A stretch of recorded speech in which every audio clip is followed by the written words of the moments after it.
Hi guys and welcome back to the channel. We will be continuing the work with the weird and wonderful project BedBug.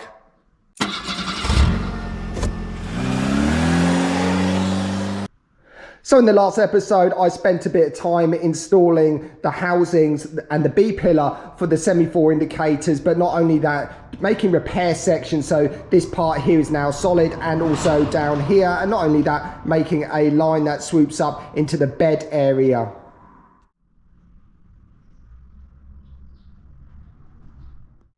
And what I've been up to since the last episode, I've actually managed to do this side as well, and I attacked it in exactly the same fashion. If you want to know how to install a B-pillar with a semaphore or even the repair work down here, watch the previous episode, it's all in that and it's exactly the same.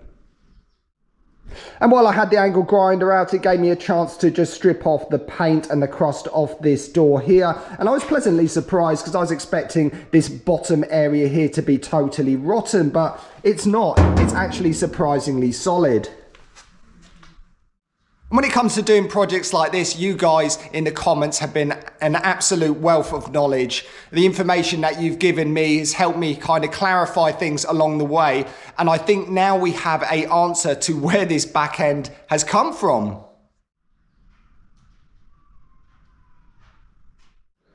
So I have been absolutely flummoxed to where this rear end on this Oval Beetle pickup truck originally came from, and there's been absolutely tons and tons of comments, and I think I've actually narrowed it down to what this was actually originally from. So from the start I thought this was from an American pickup truck, but it turns out to be from a international travel 1953 to 1957 model. So that year is actually great. It coincides with the front end. It's actually period correct. So I'm actually really chuffed knowing that the back end came off a really early vehicle, and a rare one as well. And not only that, a rare front end. So together we've got a very unique rare project pickup truck. But not only that, if they were to graft on, say, an 80s or 90s back end, it would probably look rubbish.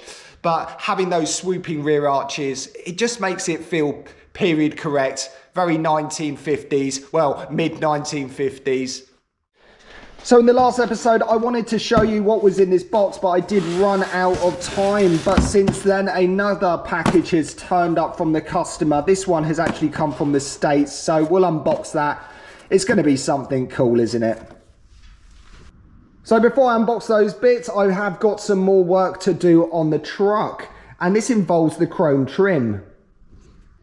So what the customer originally wanted was chrome trim to be reinstalled down the side of this car. That's these holes here that run along the door, the quarter panel, and then through the back here.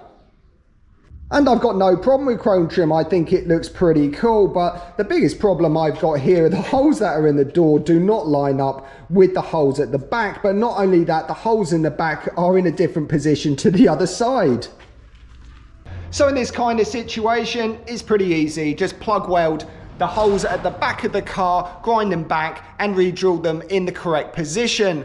But the customer's actually changed his mind on this one. He wants me to delete all the holes for the chrome trim on the whole vehicle. And when you're making a smoothed off cowl look Beetle, you'd weld the holes up anyway, just to give it that smooth look, nice lines without the trim. But I've never done it on a restoration like this before. So although this Beetle is very old, I think the customer wants it to look even earlier. I mean, maybe you guys can answer the question, were really early Beetles not fitted with chrome trim? Leave a comment.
So what I've just done is plug welded all those holes up, and on this side I've already started grinding them back.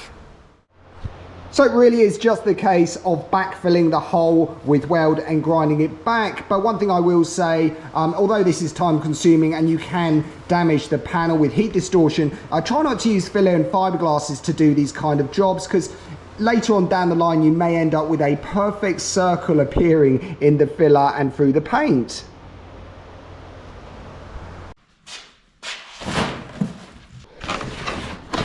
And here's the first package, all the way from America, and we have some body cuts. These actually look like they're from a early VW bus. They do look very crusty, but I'm sure we can do something with these. So when I first saw pictures of this lovely truck, it did actually have a tailgate on there. I could call it a tailgate. It was a mangled mess of sheet steel with lubed vents just randomly placed in there. Not only that, they actually mounted some late Volkswagen Beetle lights in the tailgate. You can imagine what that looked like.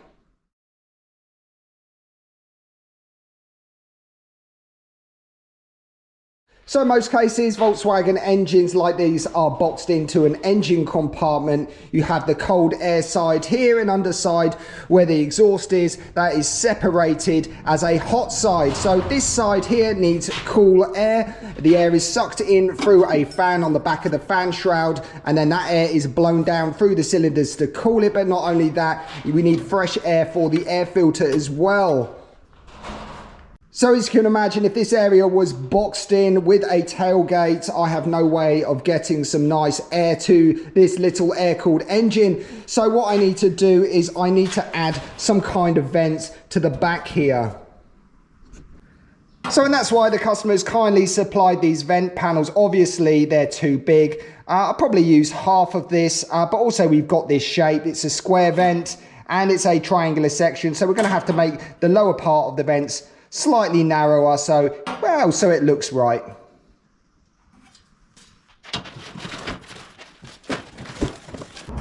And in box number 2 is what I call a crotch cooler. Check that out. And on some rare early Beetles, you may see something like a crotch cooler like this fitted on this front wing here. There's one for each side, and what that does is allow nice cool air to circulate around the front of the car. And so not only do I have to cut up the front quarter panels to install these, the vent actually comes through the car here into around this area here, and it has a nice little bit of mesh to stop the bugs flying in as well. So I'm pretty chuffed now. We've got some rear vents that I can graft onto the rear quarter panels, but not only that, we have some crotch coolers. And I know what you're thinking, it's not period correct, but look at this project, nothing is correct.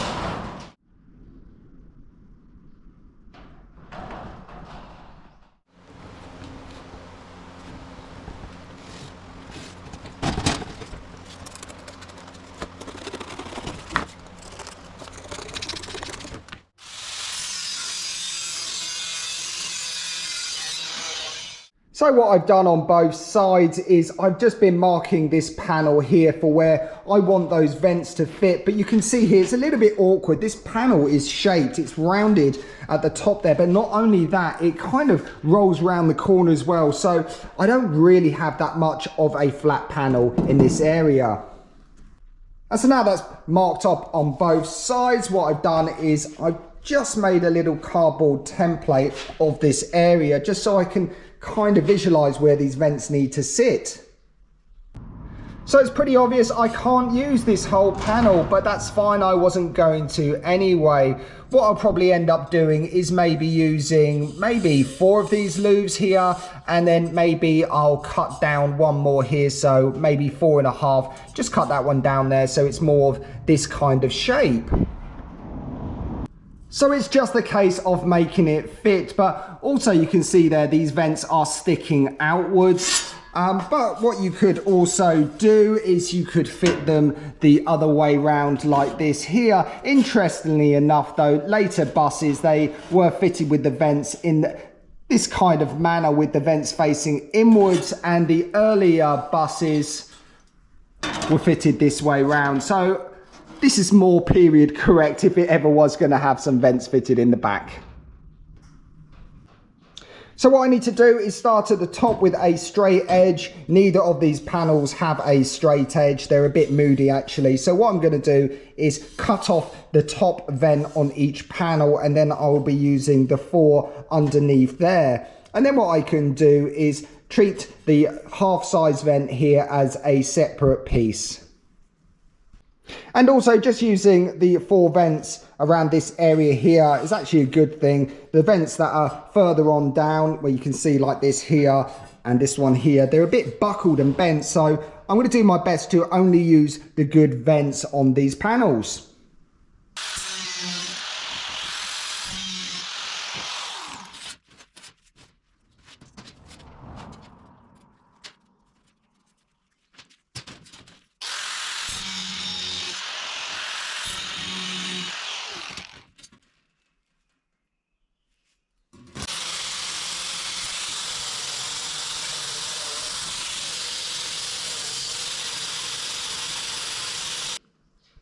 So what I'd like to do is install the panel in about this position, and I'd really like to have a flanged edge on the body of the truck just so I can push this in and weld it flush. But the problem is there's a box section on the inside that runs down here of all places, and there's also one that runs along this edge here, so I doubt I can get my flanging tool in there. But I'm going to try. What I'll do is I'll cut this line 10mm down and let's see if I can get the flange tool in there. If not, I'm just going to have to weld that panel flush. Problem is this panel's extremely thin and the truck body's thick. It's going to lead to all sorts of distortion on this panel.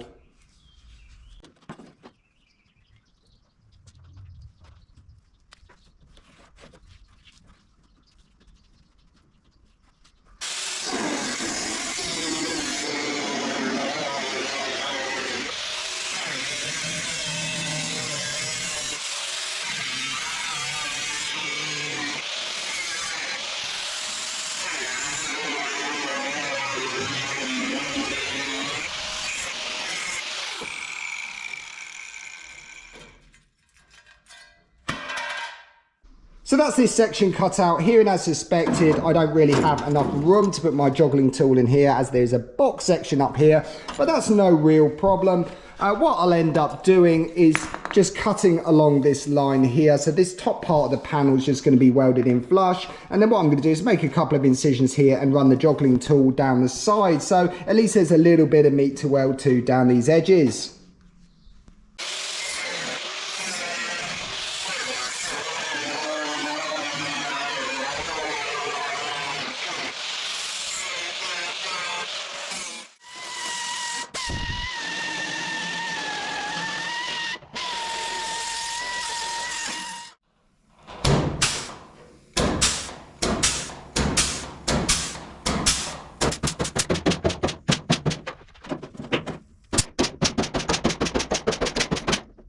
So I've just ran the flange tool down the side here just to make a step either side.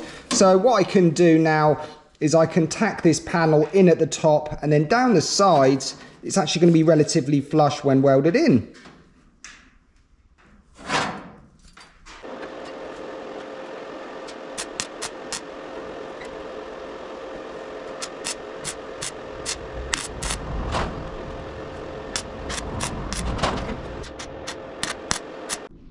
So what I've just done is tack that top edge in position and just a little bit down the sides here. And so what I can do is I can concentrate on making the smaller vent for this area here, and I can flat this out the way just to get my angle grinder in here. So what I've done is I've just chopped a single piece of vent off the bottom of the panel, and I've just measured from here to here and also further back, so I can keep this distance around this edge the same where the vents sit. And then what I need to do now is just offer that into position, cut it, make it shorter, weld it back together and install the smaller vent just here.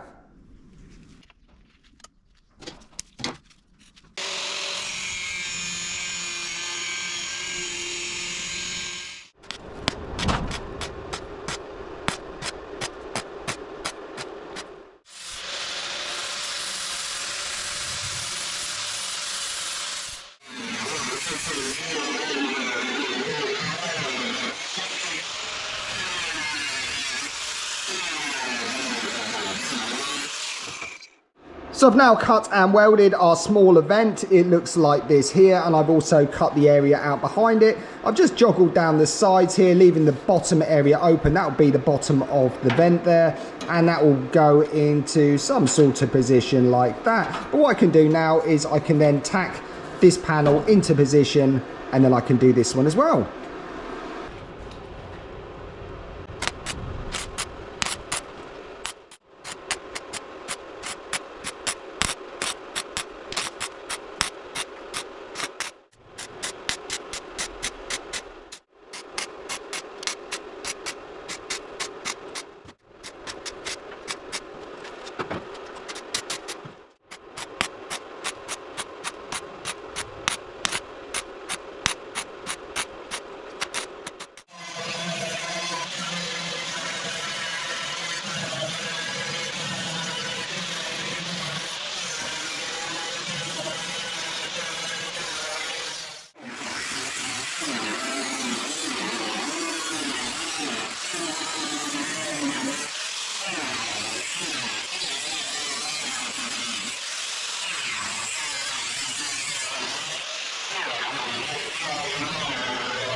So there we go, that's 2 rear air vents fitted to the back of Project BedBug.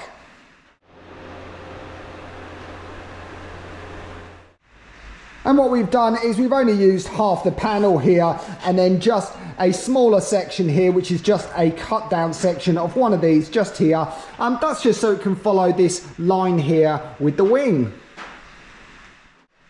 And with the wing bolted on the other side, you can see there where this distance here is the same distance as this one here. It kind of helps follow that line of the wing at the back.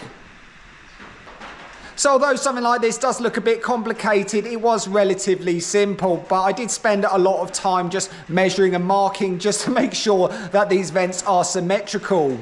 And also, I didn't spend all my time doing these vents. Currently in Japan, it's something called Golden Week, which is a holiday, and there's some really cool stuff to check out. I did actually found an abandoned elementary school with scarecrows.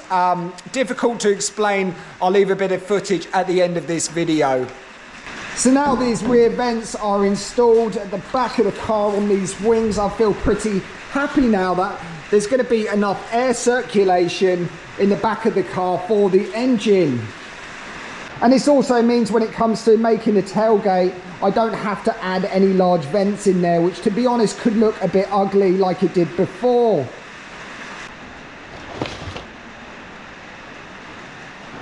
So the next thing I'd like to look at is these air vents that are going to go in the front wings somewhere around here, called crotch coolers.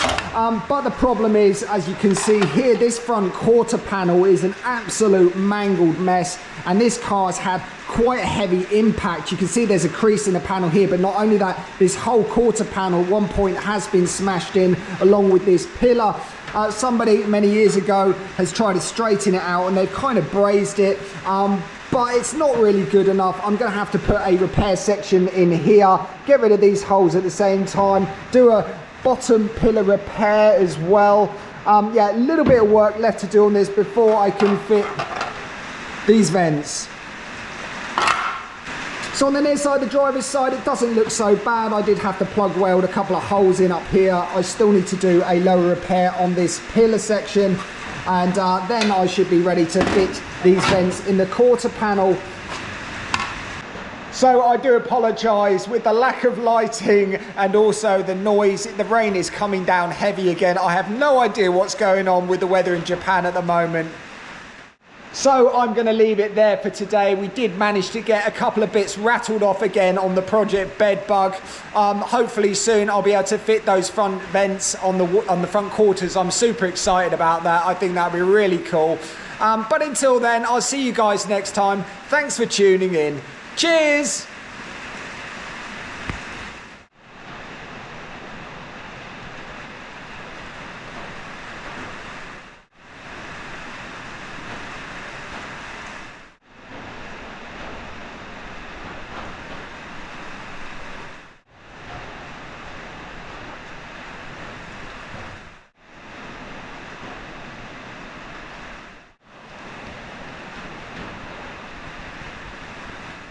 I'd just like to say a big thank you for supporting this little YouTube channel in Japan. If you're new to the channel, make sure you like, subscribe, and also everybody leave a comment. I do read all of them.